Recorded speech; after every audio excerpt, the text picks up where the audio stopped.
પાકિસ્તાની સેનાના વડા અસીમ મુનીર, આમ તો હવે ફિલ્ડ માર્શલ સ્વઘોષિત, જ્યારથી ડોનાલ્ડ ટ્રમ્પનું લંચ કરીને આવ્યા છે ત્યારથી ફૂલ ફોર્મમાં છે. એમની ઈચ્છા, અત્યારે પાકિસ્તાનમાં એવા સમાચાર ચાલે છે કે રાષ્ટ્રપતિ આસિફ અલી ઝરદારીને ઉથલાવીને રાષ્ટ્રપતિ બની જવું. પણ આસિફ અલી ઝરદારીના પુત્ર બિલાવલ ભુટ્ટોએ એક એવી શોખથી મારી છે, ચીન, અમેરિકા, ભારત અને પાકિસ્તાન બધી જગ્યાએ કુકરી ઉડે એ પ્રકારનું વાત કરી છે. આજે આપણે એની વાત કરીશું. નમસ્કાર. બિલાવલ ભુટ્ટો એવું કહ્યું કે ભારત જો માને તો અમે હાફિઝ સઈદ અને મસૂદ અઝહર એ બંનેને પકડીને ભારતનું પ્રત્યાર્પણ કરી દઈએ. ખાસ કરીને અસીમ મુનીરને આ વાત બિલકુલ ના ગમે.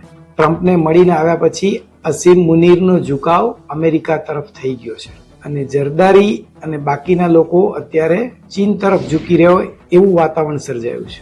બિલાવલે આ વાત કરી એટલે જાત ભાતના તર્ક વિતર્ક થવા માંડ્યા કે મુનીર હવે કોઈ પણ ઘડીએ ઝરદારીને ઉથલાવી શકે છે. આ બધામાં ત્યાં એક વડાપ્રધાન પણ છે જેનું નામ શાહબાઝ શરીફ છે, એની પણ એક ભૂમિકા છે. પણ પાકિસ્તાનમાં આર્મી ચીફ જ સર્વે સર્વા હોય છે અને એટલે જ ટ્રમ્પે મુનીરને લંચ પર બોલાવ્યા હતા. પાકિસ્તાનના એક વરિષ્ઠ પત્રકાર છે, એનું નામ છે એઝાઝ સૈયદ. એમણે એવું લખ્યું છે કે મુનીરનો પ્લાન તૈયાર છે, ટૂંક સમયમાં ઝરદારીની ખુરશી જઈ શકે છે, પડદા પાછળથી તેને હાફિઝ સઈદનો ટેકો છે. એટલે ત્યાં ત્રાસવાદી સંગઠન, આર્મીના ચીફ, રાષ્ટ્રપતિ અને વડાપ્રધાન કોણ શું અને કેવી ભૂમિકામાં ક્યારે હોય છે એ સમજવું મુશ્કેલ છે. બિલાવલે 4 વાત કહી છે. હાફિઝ સઈદ, મસૂદ અઝહરને ભારતને પ્રત્યાર્પણ કરવા તૈયાર છીએ. બંને આતંકીઓ સામેના કેસ આતંકી ભંડોળ સાથે સંબંધિત છે.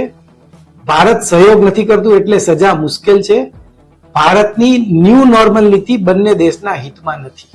ન્યુયોર્ક ટાઈમ્સના એક અહેવાલ મુજબ હાફિઝ સઈદ પાકિસ્તાનમાં ખુલ્લેઆમ ફરે છે. બિલાવલ ભુટ્ટો એવું કહે છે કે ના, એવું નથી.